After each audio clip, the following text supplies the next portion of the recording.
Hi மைவி fashion பார்க்குற எல்லா ஃப்ரெண்ட்ஸுக்கும் எப்படி இருக்கீங்க? ஸோ இன்றைக்கி நம்ம சேனலில் பார்த்திங்கன்னா கோல்டு சேவிங் எப்படி பண்ணுறது ரொம்பவே சீக்கிரமாக குயிக்காக இது வரைக்கும் பண்ணலைனாலும் இனிமேல் எப்படி பண்ணுறது அப்படிங்கிறத ஷார்ட்டாக பார்த்துருவோம். சேவிங்ஸை ஈஸியாக பண்ணுறதுக்கு நம்ம லைஃப்பில் என்ன பண்ணிக்கிட்டு இருக்கோம், நம்ம லைஃப்பை டெவலப் பண்ணுறதுக்கு நம்ம என்ன பண்ணிக்கிட்டு இருக்கோம் அப்படிங்கிறத யோசித்தாலே போதும், ஈஸியாக நம்ம வந்து சேவிங்ஸ்குள்ளே போயிடுவோம். ஸோ வாங்க இன்றைக்கி கோல்டை எப்படியெல்லாம் சேமிக்கலாம், அதையும் கோல்டு இப்போ என்கிட்ட ஒரே ஒரு பவுன் தான் இருக்குப்பா அப்படின்னா அதை எப்படி பெரிய லெவலில் நீங்கள் வந்து பெருக்கி கொண்டு வரலாம் அப்படிங்கிறத இந்த வீடியோவில் சொல்லியிருக்கேன். வாங்க பார்க்கலாம். ஸோ இன்றைக்கி தம்ப்நெயில் பார்த்துருப்பீங்க, ஒரு பவுன் தங்க வச்சுருந்தா அதை எப்படி 10 பவுனுக்கு மாற்றுறது, ஸோ 10 பவுன் கிட்டே நான் தங்க வச்சுருக்கேன்ப்பா அப்படின்னா அதை எப்படி 100 பவுன் மாற்றுறது அப்படிங்கிறத ஈஸியான மெத்தடை நான் சொல்லிக் கொடுக்க போகிறேன். ஸோ இன்றைக்கி கோல்டு ரேட் அப்படிங்கிறத பார்த்தீங்க அப்படின்னா என்ன லெவலில் போய்கிட்டு இருக்குது அப்படிங்கிறது நம்ம எல்லாருக்குமே தெரியும். ஸோ மாதமே அதுக்கு கொஞ்சமாவது வந்து கோல்டு ரேட் வந்து ஏறிக்கிட்டே தான் இருக்குது. இன்னைய லெவல் வரைக்கும் பார்த்தோம் அப்படின்னா ஒரு கிராமே 12,000 லெவலுக்கு போயிடுச்சு. கோல்டை பொறுத்த வரைக்கும் நமக்கு வந்து எப்போவுமே வந்து ஒரு இயர் ஒன்ஸ் அப்படிங்கிற மாதிரி தான் முதல்ல ஏற்றத்தில் இருந்துச்சு. இப்போ பார்த்தோம் அப்படின்னா மாதமே கூடிக்கிட்டே தான் இருக்குது. ஸோ மாதம் கூடுறதுனால ஒரு மாதத்துலேருந்து ஒரு மாதத்துக்கு போகும்போது அது எப்படியும் ஒரு 2000, 3000, 1000 இந்த மாதிரியான டிஃப்ரென்ஸில் ஏற்ற இறக்கமாக இருந்துக்கிட்டே தான் இருக்குது. ஆனால் வந்து இன்க்ரீஸ் ஆகிக்கிட்டே தான் இருக்குது. ஸோ எனக்கு பர்சனலாக பார்த்தீங்க அப்படின்னா நான் வந்து இந்த கோல்டு சீட்டு போடுறது, இந்த மாதிரி கோல்டு சேவிங்ஸ், ஏதாவது டிஜி கோல்டு இந்த மாதிரி ஆப் சேவ் பண்ணுறது, இது மாதிரி தான் நான் பண்ணிகிட்டு இருந்தேன் முதல்ல. ஸோ இந்த மெத்தடை நான் இது வரைக்கும் ஃபாலோ பண்ணவே இல்லை.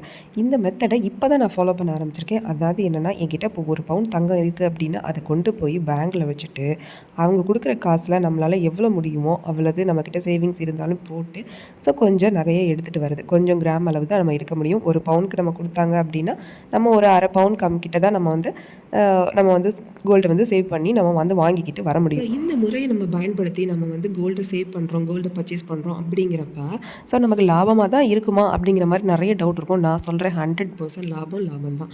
ஏன்னா நகை விலை குறைஞ்சிரும் அப்படின்னு நம்ம அப்பப்போ சொல்லிவிட்டு நம்ம சில ரூல்ஸு அது இதுன்னு நமக்கு வந்தாலுமே நகை விலை குறையிறதுக்கு வாய்ப்பே இல்லை.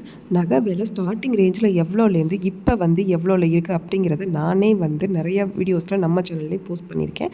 ஸோ எந்த மாதிரி நம்ம எடுத்துக்கிட்டாலுமே நகை விலை வந்து அது ஏற்றத்திலே தான் இருக்கே தவிர கொஞ்சம் கூட இறக்கத்தில் இல்லை.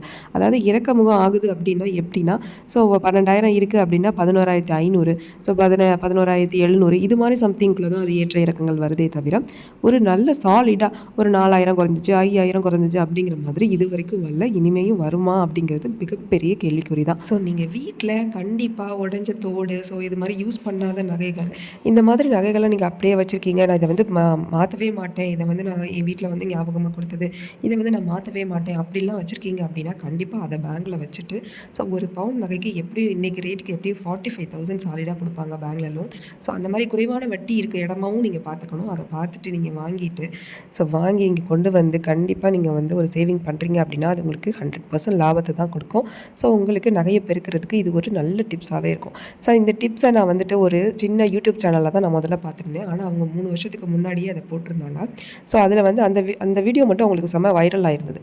அதுக்கு கீழே உள்ள காமெண்ட்ஸ்லாம் நான் பார்க்குறேன், எல்லாத்துலேயுமே சொல்லியிருக்காங்க, நான் இந்த முறையை யூஸ் பண்ணி தான் கோல்டை வந்து நான் வந்து சேவ் பண்ணேன், இப்படி தான் நான் வந்து அடகு வச்சு தான் நான் வந்து இப்போ என்கிட்ட 7 பவுன் இருந்துச்சு, ஸோ அதை நான் வந்து இப்போ 35 பவுன் வரைக்கும் கொண்டு வந்திருக்கேன், ஸோ இதை 10 வருஷமாகவே பண்ணியிருக்கேன் அப்படிங்கிற மாதிரியெல்லாம் அந்த காமெண்ட்டில் நிறைய பேர் சொல்லியிருந்தாங்க.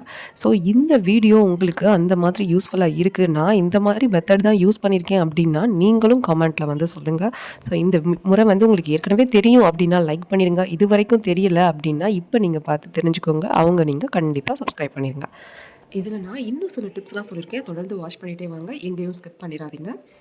இப்படி நீங்கள் பேங்க்கில் நகையை வைக்கும் பொழுது உங்களுக்கு ஒரு 70,000 வெளியில் போயிட்டுருக்கு அப்படின்னா, அதாவது ஒரு பவுன் வந்து போய்கிட்டுருக்கு அப்படின்னா உங்களுக்கு ஒரு 40,000 45,000 இப்படி தான் வந்து பேங்க்கில் நீங்கள் வந்து வாங்க முடியும். அந்த ஒரு பவுனுக்கு நீங்கள் வந்து அடகு வச்சுட்டு வாங்குற அந்த ஒரு பவுனுக்கு நீங்கள் இதே வந்து நீங்கள் அடகு கடையில் வைக்கிறீங்க அப்படின்னா, வெளியில் பான் புரோக்கர் ஷாப்லாம் இருக்குல்ல, ஸோ அந்த மாதிரி அடகு கடையில் நீங்கள் வைக்கிறீங்க அப்படின்னா உங்களுக்கு இனிஷியல் அமௌண்ட், அது கொடுக்குற அமௌண்ட்டு, ஒரு பவுனுக்கு கொடுக்குற அமௌண்ட் அதிகமாக இருக்கும், அதே நேரத்தில் அதோட வட்டியும் அதிகமாக இருக்கும். ஸோ நீங்கள் அதனால் முடிஞ்ச அளவுக்கு நீங்கள் வந்து வட்டியும் வந்து நிலையில் வச்சுட்டு நீங்கள் வந்துட்டு என்ன பண்ணுறீங்க அப்படின்னா, நீங்கள் பேங்க்லேயே அடகு வைக்கிறது ரொம்ப ரொம்ப சேஃப். அது வந்து உங்களுக்கு சீக்கிரமாக வட்டியை வந்து கட்டி திருப்புறதுக்கும், ஸோ குறைவான வட்டியில் திருப்புறதுக்கும் ஈஸியாக இருக்கும்.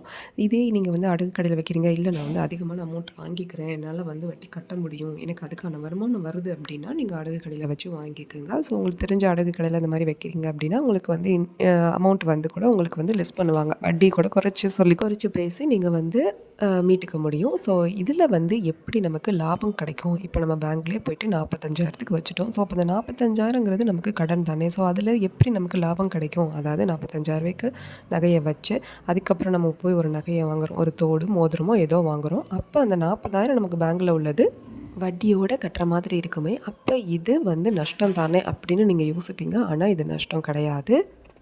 அங்கே தான் ஒரு சீக்ரெட் இருக்குது. அது என்ன அப்படின்னா, இப்போ நம்ம வாங்கியிருக்க அந்த 40,000 தங்கம், தட் மீன்ஸ் அரை பவுன் கூட நம்ம வாங்கியிருக்கோம்னு வச்சுக்கோங்களேன். அரை பவுன் வாங்கியிருக்க அந்த தங்கம் இன்னும் ஒரு 6 மாதம் கழித்து இன்னும் அதிகமாக தான் அந்த செய்கூலி சேதாரம் சேர்த்தெல்லாம் இருக்குமே தவிர இதை விட கம்மியாக ஒரு போதும் இருக்காது.